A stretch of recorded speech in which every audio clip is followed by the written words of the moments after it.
das amizades, né?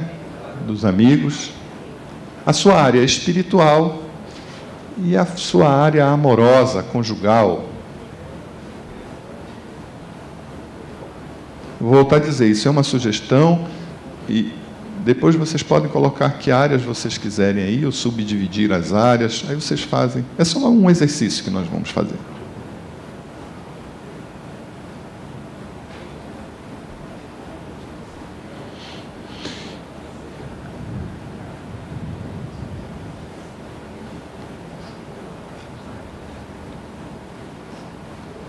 Todo mundo completou? Já? Não. Estou indo muito depressa, né? É porque o meu referencial aqui é o povo da mesa. O povo da mesa está quente aqui.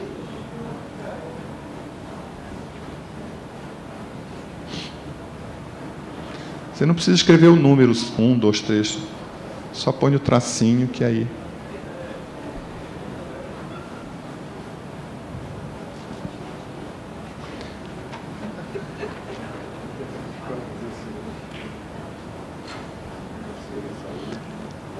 E agora o que você vai fazer? Escolha um eixo para representar o eixo onde inicia a sua bandinha da pizza, o seu pedacinho da pizza. Por exemplo, vocês podem pegar esse daqui para iniciar o profissional, tá? Então, vocês vão pontuar aí o quanto de investimento vocês estão dando para essa área. E o investimento envolve tempo, energia, dedicação. Quanto você está dando na sua vida, é uma avaliação do hoje, é quanto você está dando. Por exemplo, de 1 a 5, quanto de energia você está dando para a sua área profissional? Você vai se dar uma nota aí no sentido do quanto você investe. E aí você vai fazer isso aqui, ó. Por exemplo, eu dei na área profissional 3. Aí eu faço esse círculozinho até o próximo eixo, que é o eixo que começa a fatia da saúde. Aí eu dou uma nota para mim, quanto que eu estou investindo nessa área, na área da saúde. No caso aqui desse exemplo, eu dei 4. E aí faço o semicírculo aqui, né? Cobrindo essa área. Aí pego o próximo eixo, o lazer. Por exemplo, aqui eu dei 5 para o lazer. Então, ele corre na borda do círculo. Faça isso para cada área.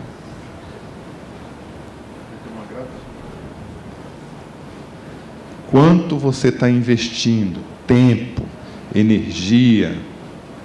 Quanto você se dedica de você para essa área da sua vida.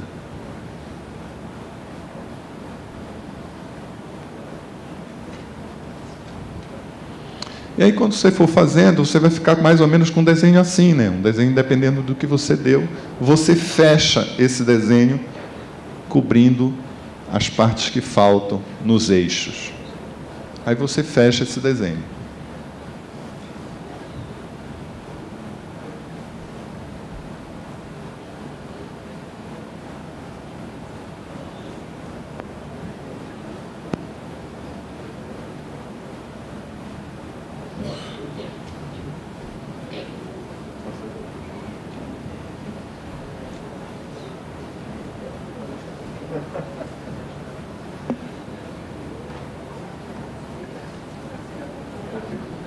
Sua área financeira.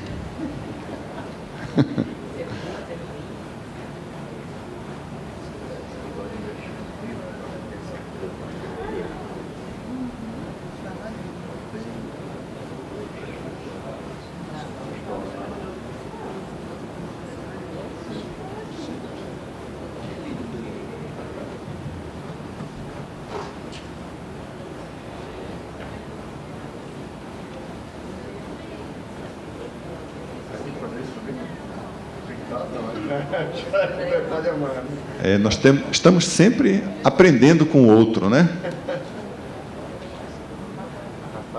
A Rafaela, ela achuriou a área, ela preencheu a área, pintou a área todinha, essa área interna em que ela fez a marcação.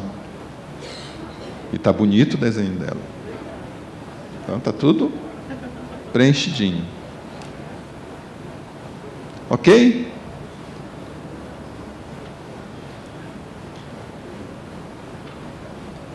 Muito bem.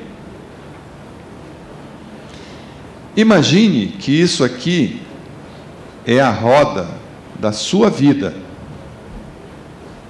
Isso é a roda da sua vida. Essa que você acabou de preencher. E aí você se imagina botando essa roda na sua bicicleta e vendo como é que você está caminhando.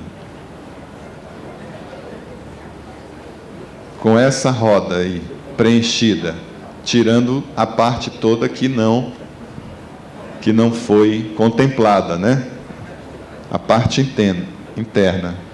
Né, Rafaela? Como é que está a sua roda? Fale um pouco da sua roda. A sua roda da vida. Olhando aqui a minha pintura, eu acredito que está meio mais dividida para a parte pessoal, amor, espiritual, amizade, e deixando a desejar a área profissional, financeira, mais assim voltada para as relações do que para o profissional. Ok. Como está a sua, Fernando? Estou até brincando aqui. Assim, vai ter um momento que o carro cai. O carro vai cair, né? Cai num vazio, assim. Tem hora que a roda vai, mas tem hora que ela aí vai ficar meio que travada no caminho. Sim. Vai. Tem muitos campos que precisam de maiores atenções aí. Boa.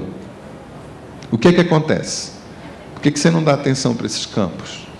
Eu acho que a nossa vida, ela, quando nós nos prendemos em determinados tipos de campos que nos exigem muito, né? A gente acaba obscurecendo os outros, esquece, né? E não vivencia os outros campos, né? Fazendo com que a gente fique, de fato, nesse prejuízo, vamos dizer assim, em relação a nossa roda da vida, né? Você imagina você numa comemoração, por exemplo, no seu aniversário, você chamou os amigos, os parentes, todos, para comemorar o aniversário com você. E você está na festa e cada um quer conversar um pouco com você. Como é que você fica? Sendo puxado daqui para ali, aí você dá mais atenção para uma mesa, mas daqui a pouco um vem e te puxa para outra. É meio assim que acontece na vida, né? A gente fica sendo demandado, a ponto de algumas pessoas acharem que elas não têm a direção da vida delas, que elas são dirigidas pelos outros e pelas circunstâncias, que elas são dirigidas pelas circunstâncias. A questão é que quando alguém vem me chamar, quem escolhe dar ou não a atenção? Sou eu. Eu escolho dar atenção. Então, quando uma parte da minha vida me exige, e eu, em função dessa exigência, eu abro mão de outra parte, essa está sendo, mesmo que não consciente, uma escolha minha. Eu resolvo entregar minha vida na mão das pessoas, das áreas, sem ter o controle dessas áreas, sem ocupar o meu lugar do gestor dessa grande empresa que sou eu. E eu resolvo deixar as áreas tomarem conta. E aí, como é que acontece com o orçamento, por exemplo, quando a gente deixa para as áreas tomarem conta? Cada uma vai puxar o máximo que puder, ou não é? Claro, vai puxar. E nisso aí vem uma confusão, muitas vezes, interna. O que está acontecendo comigo? E se eu abrir mão disso e deixei com as partes, eu vou no lema Zeca Pagodinho. Deixa a vida me levar, a vida leva. Para onde você está indo? A vida está me levando. Então, essa roda aí da vida, da nossa vida, nesse momento aqui, eu estou pedindo que vocês parem para refletir um pouquinho. Eu sei que é difícil para alguns, aí a nossa tendência vai ser fugir disso. Porque eu recebi uma cliente uma vez que disse: doutor, eu estou toda endividada. Eu tenho umas 5, 6 contas em banco e eu estou cheia de dívida. Eu disse: é mesmo? E quanto é que você deve? Eu não quero nem saber, doutor. Quero nem saber. E eu virei para ela e disse assim: então você tem um dever de casa. Ela disse: não faça isso comigo. Faço. Você não quer resolver o problema? Quero. Mas não faça isso. Faço. Você vai em cada banco e vai fazer o levantamento de quanto você deve. Isso já aconteceu com algum de vocês aqui? Você não quer nem saber da dívida? Não quer nem olhar para o tanto que está o buraco? E enquanto nós não colocamos em cima da mesa a bronca, como é que a gente vai resolver a bronca? E é interessante isso, porque enquanto a gente não olha para o problema é um monstro na nossa cabeça e ele vai aumentando cada vez mais. E foi o que aconteceu com ela. Ela fez o dever de casa, na outra sessão ela voltou e disse: ai, doutor, foi tão interessante. Eu já fechei 3 contas, só tenho 2, renegociei minha dívida. E o senhor sabe de uma coisa? Não era tão grande como eu pensava. Disse: pois é, você está vendo? O monstro é maior na nossa imaginação do que na realidade. Então, eu sei que é difícil olhar para a nossa vida, não é fácil, mas esse é um momento que, se você quiser superar as fantasias e superar a sua atitude de fugir de você mesmo, você pode olhar e ver como é que está a sua roda. Como é que está a sua roda da vida, querida? Bom, assim como a do Fernando, ela gira em alguns momentos e para em outros. Fica pensa em outros, mas está girando. Está girando. Está girando. Uhum. Com socalhões, né? Porque girou, bateu num desnível, não é isso? Exatamente. Muito bem. Alguém da plateia quer falar sobre a sua roda da vida? Nós estamos num papo, está aberto. Se alguém tem a roda completa. Alguém fez tudo 5. O João está me caindo no buraco. Eu caio no buraco com ele.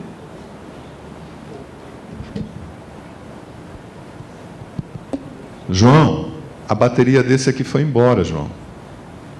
Alguém da plateia gostaria de falar sobre a sua...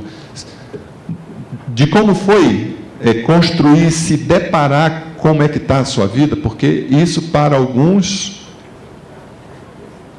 vocês já estão compartilhando, né? Vocês já estão compartilhando com o outro, né? A vida, a roda da vida. Quem quer compartilhar?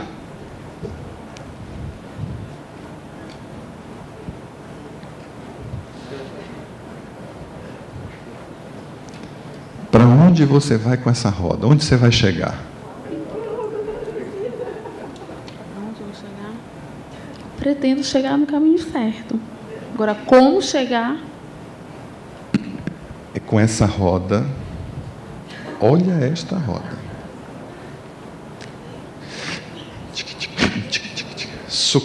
Vai sacolejando, né?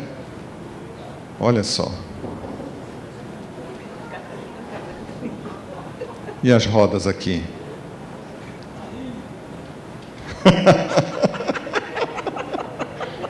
Me fale da sua roda. Como é que foi? Como é que foi encontrar essa roda? É complicado, né? Assim, a gente vê que num momento desse de reflexão que a gente vê que a nossa vida ela é cheia de percalços, né? A gente acha que está rodando tudo bacana e quando a gente vê a reflexão da gente aqui é que a gente vê que a gente está ferrado. Aquele ciclo tem que se fechar no final do ano e repensar tudo de novo a vida da gente. É isso. Muito boa a sua contribuição. Acho que isso é a verdade. Isso é a verdade que a gente não quer encarar e não tem tempo para olhar. Não tem tempo para se olhar. Ora, se eu não tenho tempo para me olhar e ajeitar minha roda, quando é que eu vou chegar? Se eu sei onde eu quero chegar, quando é que eu vou chegar? Aí eu vou ficar como essas pessoas que reclamam todo dia da vida, né? Não dá. Eu conheço uma pessoa que toda vez que eu digo assim para ele, você viu tal filme? Ele diz assim, não tenho tempo. Ele está sempre reclamando da vida, não tem tempo. Não... Ou outros dizem logo o quê? Não tenho dinheiro. Não tem dinheiro. Ih, rapaz, não recebo como você. As pessoas vêm com essas falas, né? No fundo, o que é que ela não quer fazer?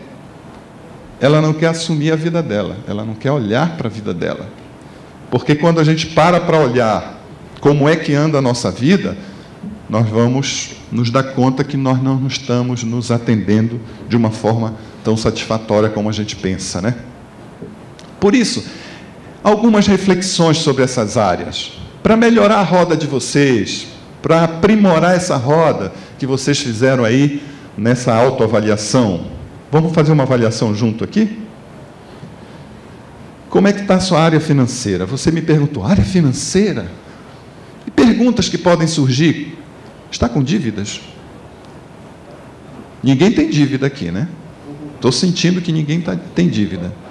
E a dívida é um negócio interessante, porque nós estamos acostumados numa cultura em que quem não deve não é respeitado, não tem crédito na praça. É ou não é verdade? Você vai fazer um crédito lá e a pessoa diz, qual a loja que você compra crediário? Se você nunca comprou, você não tem crédito lá. Então, é uma lógica de você ficar amarrado, e nós pegamos isso desde pequenino, e aí você acabou hoje de pagar as parcelas da viagem que você fez. O que você faz? Compra outra. E isso que está no livro Pai Rico e Pai Pobre, um livro excelente, onde ele diz que é a corrida dos ratos. Nós ficamos nessa corrida dos ratos.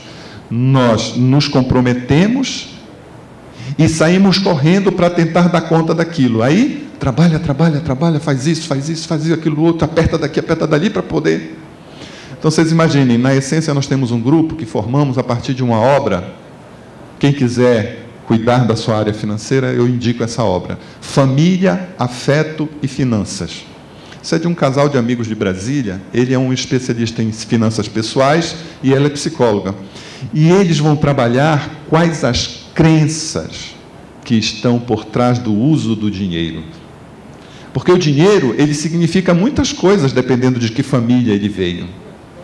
Família, Afeto e Finanças. A gente até brinca que nós fizemos um codinome do livro, que é Família, Afeta, Finanças. Foi o jeito de... E esse grupo, que a gente chama carinhosamente de FAF, nós começamos a fazer esse exercício. Levar, primeiro, colocar as nossas contas todas para nós mesmos na mesa. Fazer uma planilha. Botar ali... Isso foi um parto. E imaginem que eu convidei muitas pessoas, e muitas pessoas transitam pela minha vida, pela essência, e pouquíssimas ficaram. Por que as pessoas não ficam quando o assunto é dinheiro? Justamente porque tem crenças por trás do dinheiro, que elas não querem se deparar. Quais são as suas crenças em relação às finanças? E aí é uma área extremamente não atendida, não cuidada. Quanto tempo você dedica na semana para a sua área financeira? Para fazer os controles dos seus gastos, o planejamento financeiro. Quem tem planejamento financeiro aqui? Quem constrói um planejamento financeiro? Pouquíssimas pessoas, né? E um dos casos que nós tivemos do nosso grupo lá, que foi muito bacana, foi um amigo que não queria olhar, e ele foi ficando por último, até que uma hora ele se sentiu apertado e colocou. E é muito difícil quando a gente se depara com esse descuidado dessa área, porque ele hoje está, para os próximos 8 anos, Isso não acontece só com o Brasil, não, quanto governo, né? Quanto Estado nos governos, nem nas prefeituras. Isso acontece na nossa vida pessoal. Ele está, para os próximos 8 anos, com 30% da renda dele, 30% a 40% da renda dele líquida comprometida com dívidas. 30% a 40%. Vocês imaginam o que é isso? Uma pessoa que tem um rendimento fixo, é funcionário público. Como é complicado isso. Mas esse é o tamanho da bronca que ele tem que se debruçar. E se ele não se debruçasse, o que é que ia acontecer? Essa bronca aumentaria cada vez mais. Então, às vezes nós estamos com dívidas e estamos fazendo novas dívidas, porque nós não sabemos, não nos damos conta de alguns mecanismos. Por exemplo, as pessoas acham que o cartão de crédito, né, é um crédito. Não, é uma forma de pagamento só. E quando você vê o seu cartão de crédito, já está lá na frente, o que você já está comprometido o ano inteiro. E você continua fazendo dívida, continua fazendo dívida, continua fazendo dívida. Você faz um planejamento financeiro ou segue o lema, deixa a vida me levar também, do Zeca Pagodinho? Deixa nada. Não, tem, se não tem, a gente vai ver como é que faz, como é que fica. E aí, esse grupo para nós foi de grande valia, porque nós nos preparamos para a crise que está posta aí, essa crise financeira. Porque havia anúncios, mas como a gente não está olhando para a área financeira, entendem? Já descobriu quais são suas crenças sobre o dinheiro? Quais são as crenças familiares sobre o dinheiro? Como é que foi o dinheiro na sua família que você está reproduzindo? Às 10h30, né? Ok. Como é? Quais são as crenças? E o livro convida você a fazer isso. Você parar para pensar, e eu nunca tinha parado para pensar nisso. Quais são as crenças?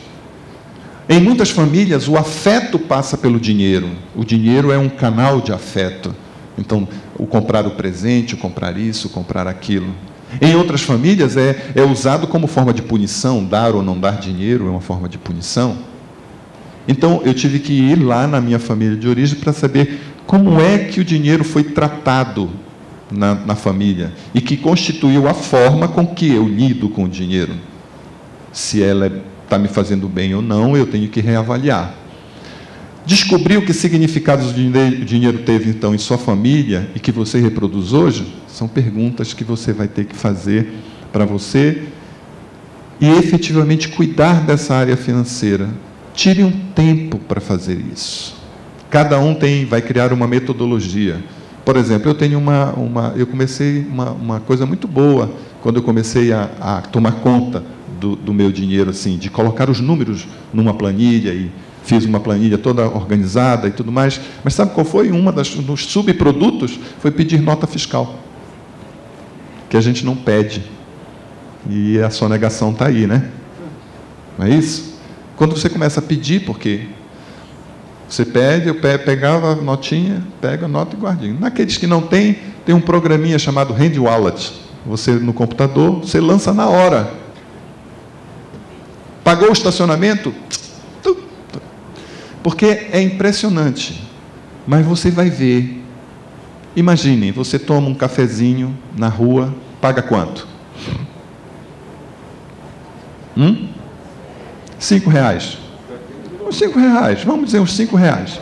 Você não se dá conta que R$5 ao longo do ano dá uma boa quantia, não dá?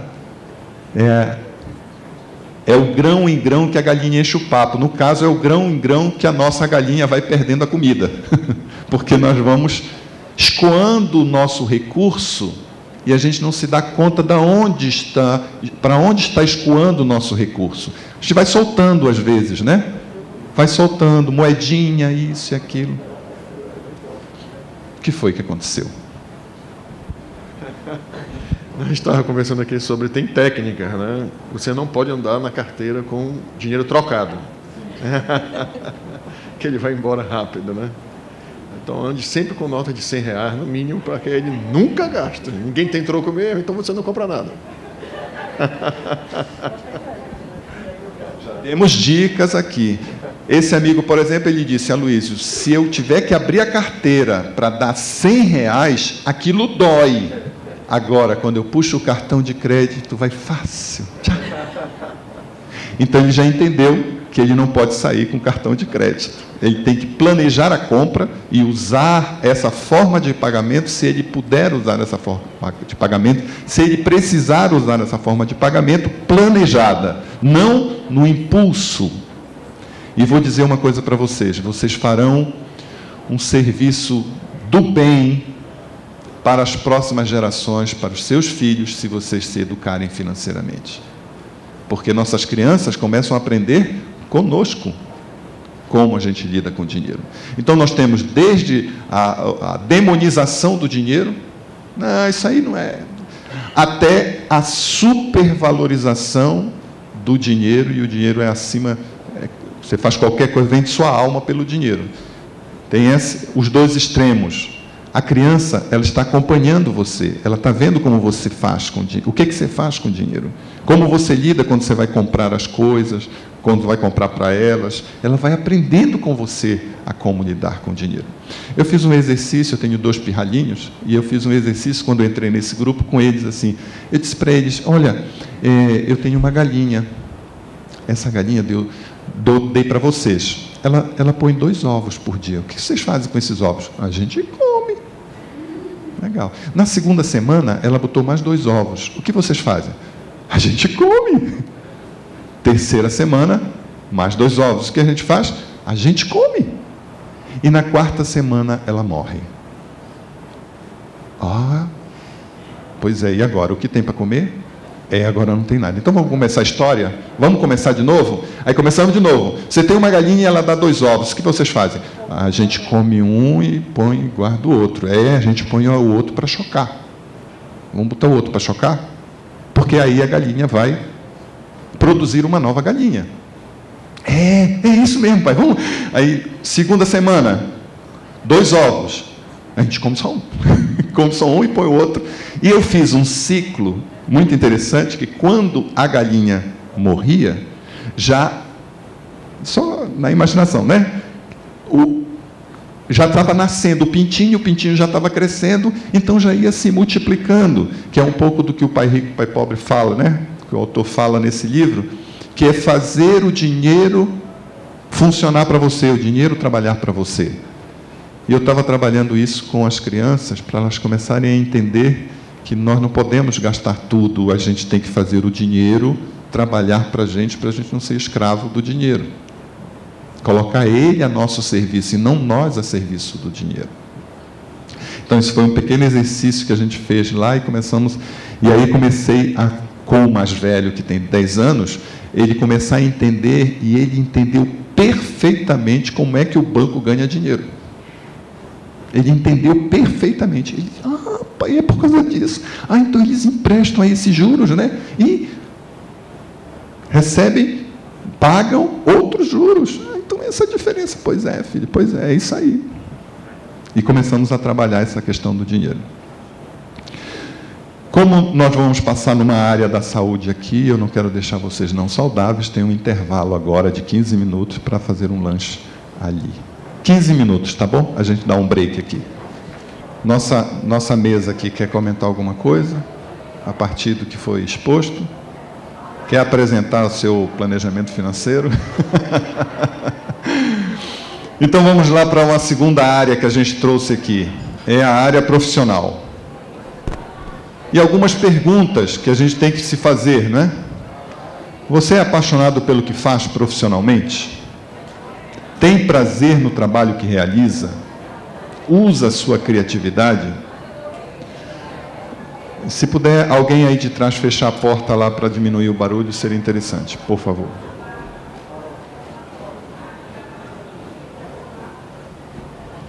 Então, isso é algo...